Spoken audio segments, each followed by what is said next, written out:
Here's a pop quiz for you. I'm going to ask you some questions. Let's see how well you do. This is in regards to superheroes, and then we're going to switch it to something else. But first question is, which superhero said, "That's my secret, Captain. I'm always angry"? If you said the Hulk, then you are correct. The next question is, which superhero movie is this quote in? And the quote is, "With great responsibility comes great power." If you said Spider-Man, then you are also correct. Then the last one is, which superhero said, "I am inevitable"? Which one said that? If you said Iron Man, then you are correct. Now, this is just the first part of the quiz. We're going to be going to the next part here in a second, but before we go to the next part, I want you to try to imagine what was going on in each one of those movies. When Iron Man said, "I am inevitable," what was he doing? What was he about to do? Who was he talking to? Who was around? Who was watching? Who was observing what was about to happen? What happened all the way up leading to that point? What happened right after he said that? Same thing, I want you to do the exact same thing with Spider-Man, and I want you to do the same thing with what happened in Thor with the Hulk when he said, "That's my secret, Captain, I am always angry." Who is he talking to? And so I want you to just try to understand the context. And I'm sure you guys can understand where this is going. So now let's go to the second part of the quiz. Here is a quiz, and this is going to be directed towards the Bible. So the first part of this quiz, and these aren't going to be terribly difficult, but the first one is, who said, "Here am I, send me"? Who said that? Who said that? If you said Isaiah, then you're correct. The next one is, who said, "Though he slay me, yet will I trust him"? Who said that? If you said Job, then you're correct.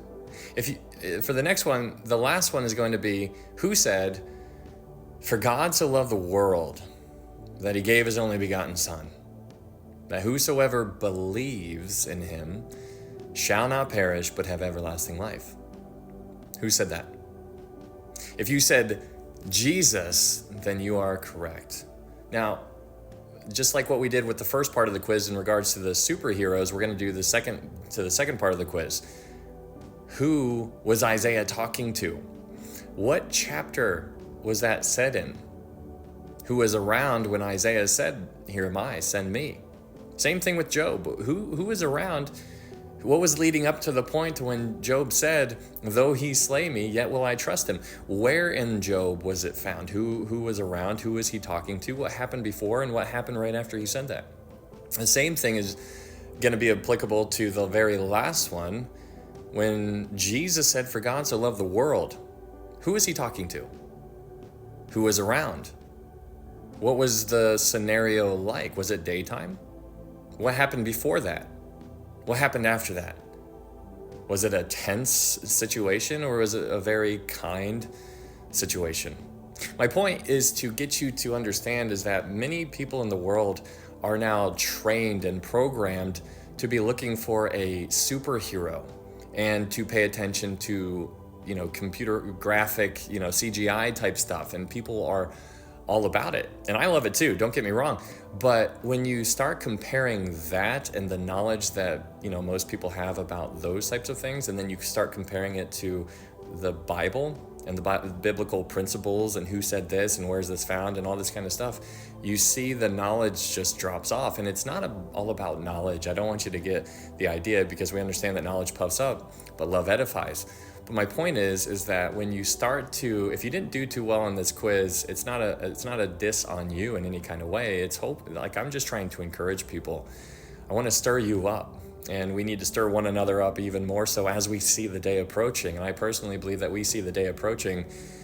But going back to the superhero kind of idea, what is happening, in my opinion, is that many people are being and have been programmed to look for a superhero.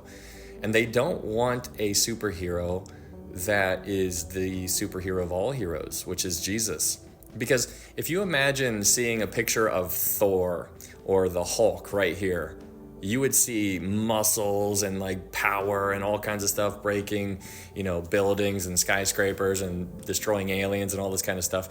But then if you put a picture of portrayal of Jesus on this side of the screen, you would see somebody very different than that. You would see somebody very lowly, somebody very humble.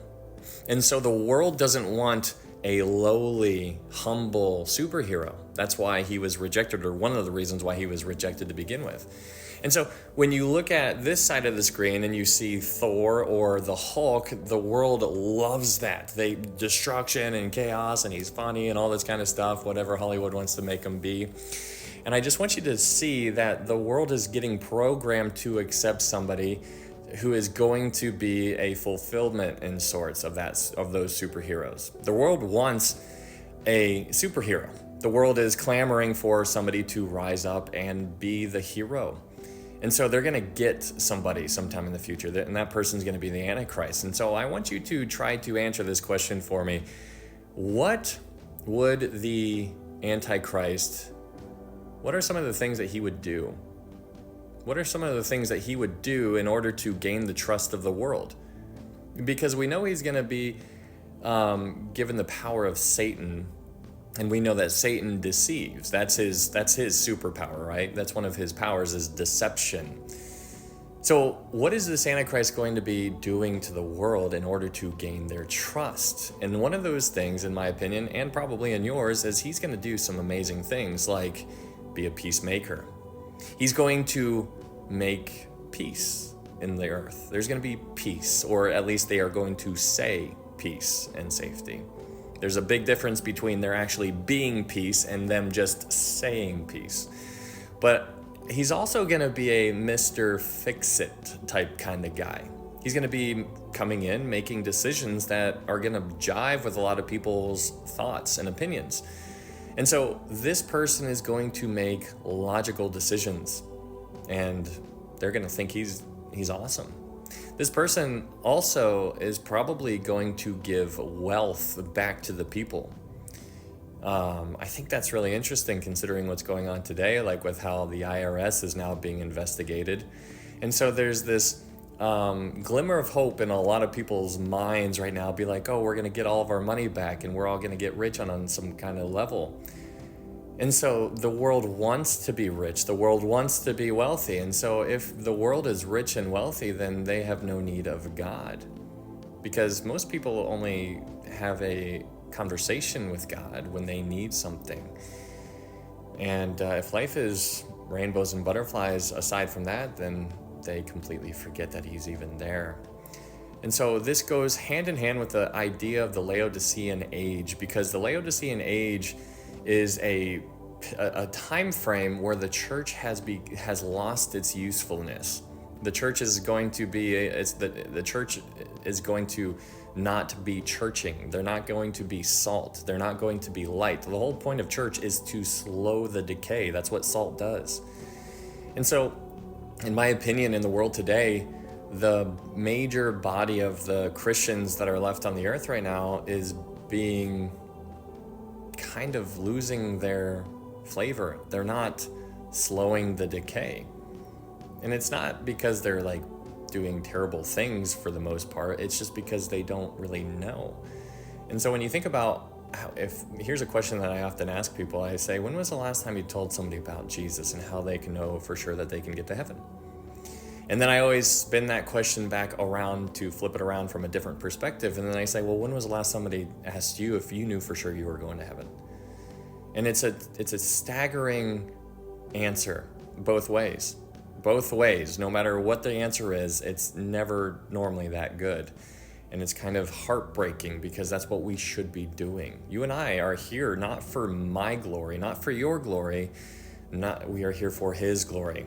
And so the superheroes, and comparing it to the Bible verses and understanding right there, it's just a little demonstration to get you to see where you're at, where we are at as a body of Christ, and to where we're going. Time is running out. Try to tell somebody about Jesus as much as you possibly can, while you can, because it's an absolute privilege to be able to do that. Thanks, guys.